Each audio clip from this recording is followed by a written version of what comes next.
أعوذ بالله من الشيطان الرجيم. بسم الله الرحمن الرحيم. أم تسألهم خرجا فخراج ربك خير وهو خير الرازقين وإنك لتدعوهم إلى صراط مستقيم وإن الذين لا يؤمنون بالآخرة عن الصراط لناكبون ولو رحمناهم وكشفنا ما بهم من ضر للجوا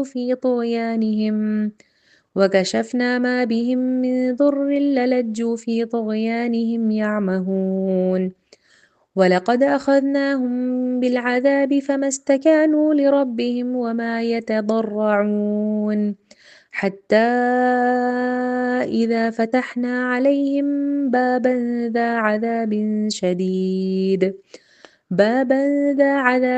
شديد إذا هم فيه مبلسون وهو الذي أنشأ لكم السمع والأبصار والأفئدة قليلا ما تشكرون صدق الله العظيم. الحمد للہ رب العالمین، الصلاۃ والسلام علی رسولہ الکریم وعلی آلہ واصحابہ اجمعین، اما بعد فاعوذ باللہ من الشیطان الرجیم، بسم اللہ الرحمن الرحیم۔ شروع کرتی ہوں اللہ رب العالمین کے نام کے ساتھ جو بڑا مہربان اور رحم فرمانے والا ہے۔ محترم و معزز سامعین اکرام، السلام علیکم ورحمۃ اللہ وبرکاتہ۔ ابھی آپ سورہ مومنون کی آیت نمبر 72 سے 78 تک کی آیات کی تلاوت سماعت فرما رہی تھی۔ آج ہم ان 72 سے 78 تک کی تفسیر انشاءاللہ تفصیل کے ساتھ ہم انشاءاللہ جاننے کی کوشش کریں گے۔ ہم نے پچھلی کلاس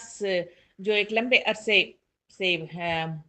بند تھی، تو آج ہم نے اس سے پہلے جو مطالعہ کیا ہے وہ آیت نمبر 64 سے 71 تک کی آیات کی تفصیل ہم نے بڑی تفصیل کے ساتھ سنی تھی۔ اس کا خلاصہ کچھ اس طرح ہے کہ جس میں آیات کے ذریعے سے امت کو آگاہی دی گئی تھی کہ غفلت، تکبر اور تمسخر اور انکار اور انجام ایک مکمل فکری زنجیر ہے، اور جو قوم اس راستے پر چلتی ہے وہ آخر کار اللہ کی پکڑ سے بچ نہیں سکتی۔ دین کو خواہشات نفس کے تابع بنانے کی کوشش دراصل کائناتی نظام سے بغاوت اور اس سے منحرف ہونا ہے۔ اگر حق لوگوں کی خواہشات پر چلنے لگے تو معاشرہ ہی نہیں، پوری کائنات فساد کا شکار ہو جاتی ہے۔ قرآن مجید انسان کو اس کی حقیقی عزت اور اصل فلاح کی طرف بلاتا ہے، مگر جو لوگ اس نصیحت سے منہ موڑ لیتے ہیں وہ خود ہی اپنی ہلاکت کا ذریعہ اختیار کرتے ہیں۔ یہ ہے پچھلی آیات کا خلاصہ۔ اب ہم آج والی یعنی آیت 72 سے 78 تک کی انشاءاللہ تفسیر آج ہم سنیں گے۔ آئیے سب سے پہلے ہم ان آیات کا ترجمہ سنتے ہیں۔ اللہ رب العالمین ارشاد فرماتا ہے، کیا تو ان سے کچھ مانگ رہا ہے؟ حق تیرے لیے تیرے رب کا دیا ہی بہتر ہے، اور وہ بہترین رازق ہے۔ تو ان کو سیدھے راستے کی طرف بلا رہا ہے، مگر جو لوگ آخرت کو نہیں مانتے وہ راہ راست سے ہٹ کر چلنا چاہتے ہیں۔ اگر ہم ان پر رحم کریں اور وہ تکلیف جس میں آج کل یہ مبتلا ہیں دور کر دیں تو یہ اپنی سرکشی میں بالکل ہی بہک جائیں گے۔ ان کا حال تو یہ ہے کہ ہم نے انہیں تکلیف میں مبتلا کیا، پھر بھی یہ اپنے رب کے آگے نہ جھکے نہ عاجزی اختیار کرتے ہیں۔ البتہ جب نوبت یہاں تک پہنچ جائے گی کہ ہم ان پر سخت عذاب کا دروازہ کھول دیں تو یکایک تم دیکھو گے کہ اس حالت میں کہ یہ ہر خیر سے مایوس ہیں۔ وہ اللہ ہی تو ہے جس نے تمہیں سننے اور دیکھنے کی قوتیں دی اور سوچنے کو دل دیے، مگر تم لوگ کم ہی شکر گزار ہوتے ہو۔ صدق اللہ العظیم۔ یہ ہے آیت 22 سے 78 تک کا ترجمہ جو آپ ابھی سن رہے تھے۔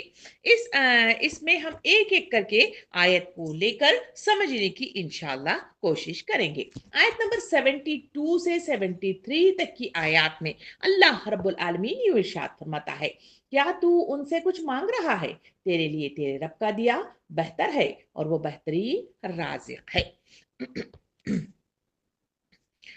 اللہ رب العالمین اس آیت کے ذریعے سے جو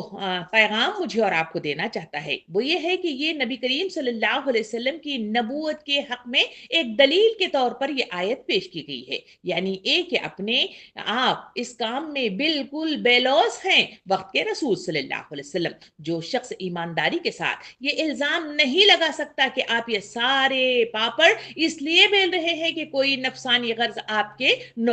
پیش نظر ہے، کیونکہ آپ صلی اللہ علیہ وسلم کی زندگی کا جائزہ لیا جائے تو آپ صلی اللہ علیہ وسلم نبوت سے پہلے انہی قریش کے درمیان رہتے تھے جہاں آپ کو امین اور صدیق کے نام سے جانا جاتا تھا، اور آپ کو آپ کی عظمت کو مانا جاتا تھا اور آپ کے فیصلوں کو قبول کر دیا جاتا تھا۔ مگر جب یہی مطلب جو ہے وقت کے رسول صلی اللہ علیہ وسلم جب آگے بڑھے اور نبوت کے ساتھ انہوں نے اس کا آغاز کیا تو وہی لوگ جو ان کو امین اور صدیق کہا کرتے تھے وہ آپ صلی اللہ علیہ وسلم کے مخالف بن گئے اور انہیں مختلف القاب سے نوازا گیا، کہیں نعوذ باللہ جادوگر کے نام سے انہیں یا پھر سحر زدہ آدمی کے نام سے انہیں یاد کیا گیا، اور انہیں مطلب جو ہے مختلف طریقے سے اذیتیں دی جانے کی کوشش کی جانے لگی۔ اور اسی کے بعد آپ صلی اللہ علیہ وسلم کے سامنے قریش کے لوگوں نے یہ بھی مطلب جو ہے معاملہ کیا کہ اگر آپ کرسی چاہتے ہیں، اگر آپ حکومت چاہتے ہیں، اگر آپ کوئی خوبصورت عورت چاہتے ہیں، اگر آپ کوئی جائیداد مطلب چاہتے ہیں تو ہاں، اگر آپ سے کوئی سرداری چاہتے ہیں تو ہم تمام چیزیں آپ کو دینے کے لیے تیار ہیں، آپ اس کام سے باز آ جائیے جو کام لے کر مطلب جو ہے وقت کے رسول ہونے کا اعلان کر رہے ہیں۔ اس وقت ہی اس آیت کا نزول ہوا اور اس میں باقاعدہ طور پر یہ کہا گیا کہ کیا تو ان سے مانگ رہا ہے، تیرے لیے تیرے رب کا دیا بہتر ہے اور بہترین رازق ہے۔ سامعین اکرام، اچھی خاصی مطلب جو ہے نبی کریم صلی اللہ علیہ وسلم کی تجارت چل رہی ہے، اب افلاس میں وہ مبتلا نہیں ہے، قوم میں عزت کے ساتھ دیکھے جانے والی مطلب جو ہے شخصیت ہیں، ہر شخص ہاتھوں ہاتھ نبی صلی اللہ علیہ وسلم کو لیتا ہے، آپ گالیاں اور پتھریں مطلب جو ہے اس بنا پر کھا رہے ہیں کہ آپ نبوت کا اعلان کر رہے ہیں، بلکہ جان کے لاڑے نبی کریم صلی اللہ علیہ وسلم کے پڑے ہوئے ہیں، چین سے اپنی بیوی بچوں میں ہنسی خوشی دن گزار رہے تھے، اب ایک ایسی سخت کشمکش میں پڑ گئے کہ جو کسی دم قرار لینے نہیں دیتی ہے۔ اس پر مزید یہ ہے کہ لوگ وہ لے کر اٹھے ہیں جس کی بدولت سارا ملک دشمن ہو گیا ہے، حتیٰ کہ خود اپنے ہی بھائی بند خون کے پیاسے ہو گئے ہیں۔ یہ سیرت سے مجھے اور آپ کو مطلب جو ہے پتا چلتا ہے، کون کہہ سکتا ہے کہ ایک خود غرض آدمی کے کرنے کا کام ہے؟ خود غرضی آدمی اپنے قوم اور قبیلے کے تعصبات کا علم بردار بن کر اپنی قابلیت اور جوڑ توڑ سے سرداری حاصل کرنے کی کوشش کرتا، نہ کہ وہ بات لے کر اٹھتا جو صرف یہی نہیں کہ تمام قومی تعصبات کے خلاف ایک چیلنج ہے، بلکہ سرے سے اس چیز کی جڑ کاٹ دیتی ہے جس میں مشرکین عرب میں ان کے قبیلے کی چودراہٹ قائم ہے۔ یہ وہ دلیل ہے جس کو قرآن میں نہ صرف نبی کریم صلی اللہ علیہ وسلم بلکہ بالعموم تمام انبیاء کرام کی صداقت ثابت کرنے میں اس کو پیش کیا جاتا ہے، اور باقاعدہ طور پر اس آیت کے ذریعے سے بتایا گیا کہ جو بھی انبیاء کرام دنیا میں مبعوث کیے گئے وہ سارے کے سارے انہوں نے مطلب جو ہے تکالیف، القابات، مظالم اور دھتکارے جانے کے باوجود بھی ان کا کام اس لیے تھا کہ قرآن سورہ انعام آیت نمبر 90 میں فرماتا ہے، اے محمد صلی اللہ علیہ وسلم، وہی لوگ اللہ کی طرف سے ہدایت یافتہ ہیں، انہی کے راستے پر چلو اور کہہ دو کہ میں اس تبلیغ اور ہدایت کے کام میں تم سے کسی اجر کا طالب نہیں ہوں، یہ تو ایک عام نصیحت ہے تمام دنیا والوں کے لیے۔ یہ آیت واضح بتاتی ہے کہ انبیاء کرام کا مبعوث ہونا اور لوگوں کے درمیان حرکت میں آنا اور لوگوں کو عملی مطلب جو ہے اس کے لیے دعوت دینا، یہ دراصل اپنے منافع کے لیے، اپنی مطلب جائیداد بنانے کے لیے، اپنی شخصیت کا اظہار کرنے کے لیے نہیں، بلکہ اللہ کے کلام کے مطابق اس قانون کو اس سرزمین میں نفاذ کے لیے وہ اٹھ کھڑے ہوئے ہیں۔ یہی بات کو سورہ یونس آیت نمبر 72 میں انبیاء کرام کی اسی صداقت کو واضح کرتے ہوئے اللہ رب العالمین یوں بیان فرماتا ہے، ترجمہ کچھ اس طرح ہے، تم نے میری نصیحت سے منہ موڑا تو میرا کیا نقصان کیا؟ میں تم سے کسی اجر کا طلبگار نہ تھا، میرا اجر تو اللہ کے ذمے ہے، اور مجھے حکم دیا گیا ہے کہ کہ حکم دیا گیا ہے کہ کوئی مطلب مانے نہ مانے میں خود مسلم بن کر رہوں. یہی بات کو سورہ ہود آیت نمبر 29 میں اللہ رب العالمین ارشاد فرماتا ہے، اور اے برادران قوم، میں اس کام پر تم سے کوئی مال نہیں مانگتا، میرا اجر تو اللہ کے ذمے ہے، اور میں ان لوگوں کو دھکے دینے سے رہا جنہوں نے میری بات مانی ہے، وہ آپ اپنے رب کے حضور جانے والے ہیں، مگر میں دیکھتا ہوں کہ تم لوگ جہالت برت رہے ہو. یہ تمام آیات کریمہ ایک کے بعد ایک جو آپ کے سامنے مطلب پیش کی جا رہی ہے، ان تمام آیات سے ثابت ہوتا ہے کہ انبیاء کرام اپنے فلاح کے لیے نہیں بلکہ اللہ کے دین کے غلبے کے لیے اللہ کی طرف سے پیمبر بن کر اترتے ہیں، اور اس کام کے لیے تمام تکلیفات کو برداشت کرتے ہیں. سورہ ہود آیت نمبر 51 میں اللہ رب العالمین ارشاد فرماتا ہے، اے برادران قوم، اس کام پر میں تم سے کوئی اجر نہیں چاہتا، میرا اجر تو اس کے ذمے ہے جس نے مجھے پیدا کیا، کیا تم عقل سے ذرا کام نہیں لیتے؟ یعنی اس آیت میں بھی اللہ رب العالمین نے واضح طور پر مطلب جو ہے بتا دیا کہ انبیاء کرام کس طرح مطلب جو ہے اپنی حقیقت کو واضح کرتے ہیں. یہ نہایت بلیغ مطلب جو ہے فقرہ ہے جس میں ایک بڑا استدلال سمیٹ دیا گیا ہے. اس کا مطلب یہ ہے کہ میری بات کو جس طرح سرسری طور پر تم نظر انداز کر رہے ہو اور اس پر سنجیدگی سے غور نہیں کرتے، اس بات کی دلیل ہے کہ تم لوگ عقل سے کام نہیں لیتے، ورنہ اگر تم عقل سے کام لینے والے ہوتے تو ضرور سوچتے کہ جو شخص اپنی کسی ذاتی غرض کے بغیر دعوت و تبلیغ اور تذکیر و نصیحت کی یہ سب مشقتیں جھیل رہا ہے، جس کی اس تک و دو میں تم کسی شخصی یا خاندانی مفاد کا شائبہ تک نہیں پا سکتے، وہ ضرور اپنے پاس یقین وہ ازدان کی کوئی ایسی بنیادی اور ضمیر کے اطمینان کی کوئی ایسی وجہ رکھتا ہے جس کی بنا پر اس نے اپنے عیش و آرام کو چھوڑ کر اپنی دنیا بنانے کی فکر سے بے پرواہ ہو کر اپنے آپ کو اس جوخم میں ڈالا ہوا ہے کہ صدیوں کے جمے ہوئے رچے ہوئے عقائد، رسم اور مطلب جو ہے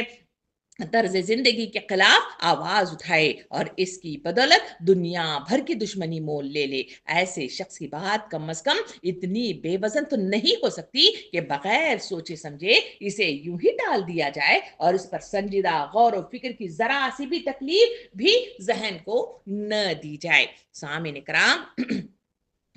اس بات انبیاء کرام ہمیشہ دعوت حق پیش کرتے ہوئے دو دلائل سے اپنی صداقت کو پیش کرتے رہتے ہیں، جس کی تفصیل مجھے اور آپ کو مطلب جو ہے بڑے انبیاء کرام کے اسی مطلب جو ہے آیات کریمہ کے تفصیلات کے ساتھ مجھے اور آپ کو مطلب جو ہے بتائی جاتی ہیں. پہلی دلیل یہ ہے کہ ہمیں انبیاء کرام ہمیشہ دعوت نبوت سے پہلے اپنی ساری زندگی تمام مطلب تمہارے درمیان گزاری ہے، اور آج تک تم مجھے ایک امین آدمی کی حیثیت سے جانتے رہے ہو. اور دوسری دلیل جو پیش کی جاتی ہے وہ یہ ہے کہ میں ایک بے غرض آدمی ہوں، تم کسی ایسے ذاتی فائدے کی نشاندہی نہیں کر سکتے اس کام سے مجھے حاصل ہو رہا ہو یا جس کے حصول کی میں کوشش کر رہا ہوں. اس لیے غرضانہ مطلب جو ہے بے غرضانہ طریقے سے کسی ذاتی نفع کے بغیر جب میں اس دعوت حق کے کام میں شب و روز اپنی جان کھپا رہا ہوں، اپنے اوقات اور اپنی مطلب جو ہے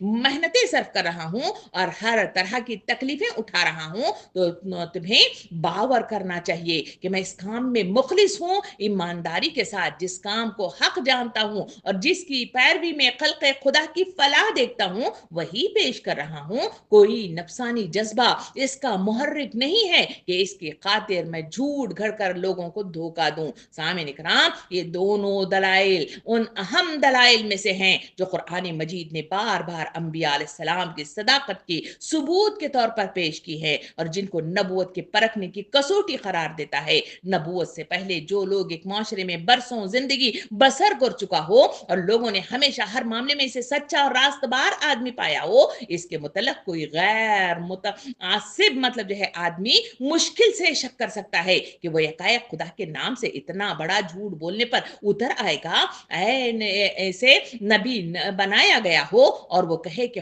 نہ بنایا گیا ہو، اور مطلب جو ہے وہ کہے کہ خدا نے مجھے نبی بنایا ہے۔ پھر دوسری اس سے بھی عام تر بات یہ ہے کہ ایسا سفید جھوٹ کوئی شخص نیک نیتی کے ساتھ تو نہیں کھڑا کرتا کہ لامحالہ کوئی نفسیاتی مطلب جو ہے غرض ہی اس فریب کاری کی محرک ہو سکتی ہے، اور جب کوئی شخص اپنے اغراض کے لیے اس طرح کی فریب کاری کرتا ہے تو اخفا کی تمام کوششوں کے باوجود اس کے آثار نمایاں ہو کے رہتے ہیں۔ اسے اپنے کاروبار کو فروغ دینے کے لیے طرح طرح کے ہتھ گنڈے استعمال کرنے پڑتے ہیں۔ اس کے گھناؤنے پہلو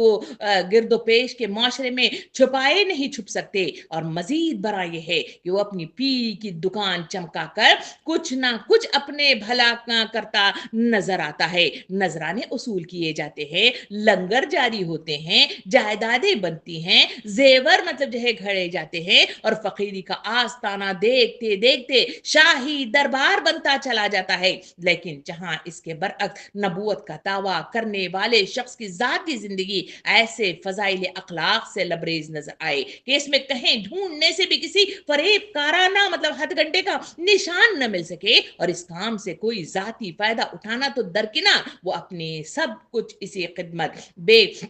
مت کی نظر کر دے، وہاں جھوٹ کا شائبہ کرنا یا کسی معقول شخص کے لیے ممکن نہیں ہو سکتا۔ کوئی شخص جو عقل بھی رکھتا ہو اور بے ایمان انصاف بھی نہ ہو، یہ تصور نہیں کر سکتا کہ آخر ایک اچھا بھلا آدمی جو اطمینان کی زندگی بسر کر رہا تھا کیوں بلا وجہ ایک جھوٹا دعویٰ لے کر اٹھے، جبکہ اسے کوئی فائدہ اس جھوٹ سے نہ ہو رہا ہو، بلکہ وہ الٹا اپنا مال، اپنا وقت، اپنی ساری قوتیں محنتیں اس کام میں کھپا رہا ہو، اور بدلے میں دنیا بھر کی دشمنی مول لے رہا ہو۔ ذاتی مفاد کی قربانی آدمی کے مخلص ہونے کی سب سے زیادہ نمایاں دلیل ہے۔ یہ قربانی کرتے جس کو سالوں بیت جائیں، اسے بدنیت یا خود غرض سمجھنا خود اس شخص کی اپنی بے نیتی کا ثبوت ہو سکتا ہے جو ایسے شخص پر الزام لوگ لگایا کرتے ہیں۔ یہ تفصیل مجھے اور آپ کو اس آیت کی تفصیل مطلب بتاتی ہے۔ یہ کہہ کر اللہ رب العالمین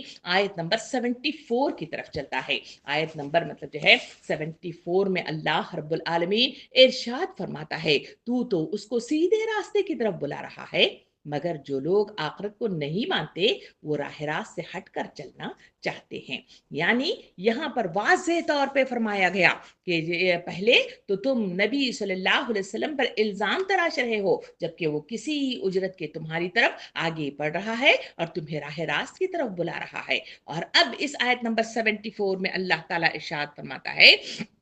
کہ تمہارا یہ حال ہے کہ وہ تمہیں سیدھے راستے کی طرف بلا رہا ہے، اور جو لوگ آخرت کو مانتے نہیں، یعنی اس دنیا کی مقصد زندگی کو سمجھتے نہیں ہیں، بلکہ وہ سمجھتے ہیں کہ یہاں کا جینا ہمیشہ کا جینا ہے اور یہاں کا فنا ہونا ہمیشہ کا فنا ہونا ہے، یہی وہ غفلت ہے جو انسان کو راہ راست کے بالکل ہٹا کر لے چلتی ہے۔ یعنی آخرت کے انکار نے ان لوگوں کو غیر ذمہ دار، احساس ذمہ داری کے فقدان نے ان کو بے فکر بنا کر رکھ دیا ہے، جب وہ سرے سے یہی نہیں سمجھتے کہ ان کی زندگی کا کوئی مال اور نتیجہ بھی مطلب ہو سکتا ہے، اور ان کے سامنے اپنے اس مطلب جو ہے پورے کارنامے حیات کا حساب بھی انہیں دینا ہوگا، تو پھر انہیں اس کی کیا فکر ہو سکتی ہے کہ حق کیا ہے اور باطل کیا ہے۔ جانوروں کی طرح ان کی بھی مطلب جو ہے جو مقصد زندگی ہے وہ بس یہ ہے کہ ضروریات نفس و جسم خوب اچھی طرح سے پوری ہوتی رہے اور اس کو وہ سمیٹتے رہیں۔